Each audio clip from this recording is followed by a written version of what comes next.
Results chapter. Now the results chapter or the findings chapter is often the fourth chapter in your thesis. It appears after methodology اور یہاں پہ آپ اپنی research کی findings کو present کرتے ہو. اگر آپ نے ابھی تک یہاں پہ اپنے پارٹیسپینٹس کا پروفائل نہیں دیا تو یہاں پہ آپ پھر اپنے پارٹیسپینٹس کا پروفائل بھی پریزنٹ کرتے ہیں اور بتاتے ہیں کہ کانٹیکسٹ میں یہ کون سے پارٹیسپینٹس تھے جنہوں نے یہاں پہ آپ کی ریسرچ میں شامل ہوئے. So the total focus is on the presentation of the findings and results. Now some theses combine findings and analysis اور کچھ theses ایسے ہوتے ہیں جو کہ findings کو علیحدہ رکھتے ہیں اور analysis کو علیحدہ describe کرتے ہیں. How do you make the choice؟ لیکن choice سے بھی پہلے let us ask ourselves what is the difference between findings and analysis. Findings کا مطلب یہ ہے کہ آپ نے جو کچھ آپ کو نظر آیا وہ آپ نے اس کو خیال سے ریکارڈ کر کے پریزنٹ کر دیا اور ڈسکرائب کر دیا.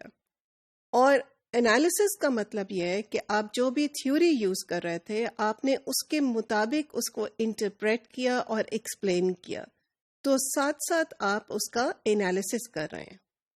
اب کوشچن یہ بھی آتا ہے کہ اگر آپ کیسے چوز کیا جائے، تو دونوں طریقے صحیح ہیں. It really depends on your supervisor and it also depends on the nature of your study also that will lead the supervisor to advise you کہ آپ اس کو کس طرح سے پریزنٹ کریں.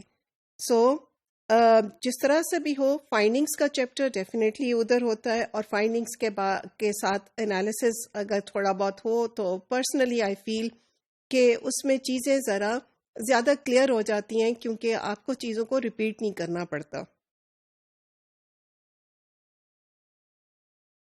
اب ہم نے فائنڈنگز اور انالیسس کا ڈفرینس تو ابھی ڈسکس کیا ہے، لیکن ہمیں یہ خیال کرنا چاہیے کہ when you are presenting the findings and analysis تو وہ کس آرڈر میں آپ پریزنٹ کریں گے اپنے چیپٹر میں.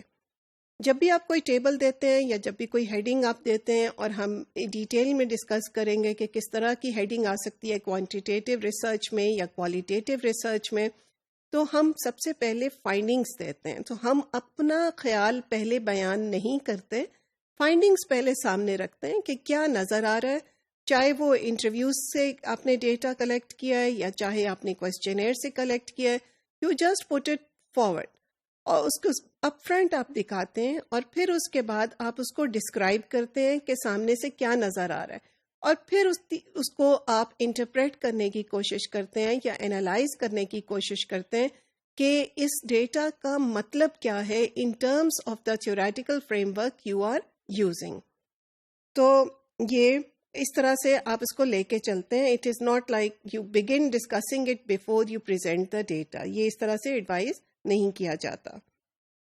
اب یہاں پہ ایک بہت امپورٹنٹ بات یہ ہے، کیونکہ this is again the meat of your research, this is why you undertake your theses, اور آپ کا ایگزامینر اس چیپٹر میں بہت زیادہ انٹرسٹڈ ہوتا ہے. تو آپ it is your ethical responsibility to make sure کہ جو آپ ریکارڈ کر رہے ہیں یا ایکسپلین کر رہے ہیں ڈیٹا وہ accurate who. What do you do when some of the data does not tally with the rest of the results؟ اب کچھ اسٹوڈینٹس یہاں پہ ایک بہت بڑی غلطی وہ یہ کرتے ہیں کہ جو ڈیٹا ان کے کوشچن سے ٹیلی نہیں کر رہا ہوتا یا جو آرگیومنٹ وہ بلڈ کر رہے ہوتے ہیں اس کے ساتھ ٹیلی نہیں کر رہا ہوتا تو اس کو آرام سے ڈراپ کر دیتے ہیں. آئی وڈ اسٹرانگلی سجیسٹ کہ آپ ایسا بالکل نہ کیجیے، کیونکہ کئی دفعہ جو ڈیٹا آپ اس کو انکلوڈ نہیں کرتے ہیں that holds the key to the whole research، کیونکہ آپ کی ریسرچ جو ہے وہ باعث ہو جاتی ہے. and it is quite unethical that you report only the data that suits your own whims یا own biases یا own perceptions, and you disregard the data that does not go along with what you want to say. تو بہت ضروری ہے کہ آپ اس کو accurately record کریں. جو ڈیٹا آپ کی سارے ڈیٹا کے ساتھ نہیں چل رہا اور کچھ الگ سے فائنڈنگ دے رہا ہے، we need to give an explanation for that.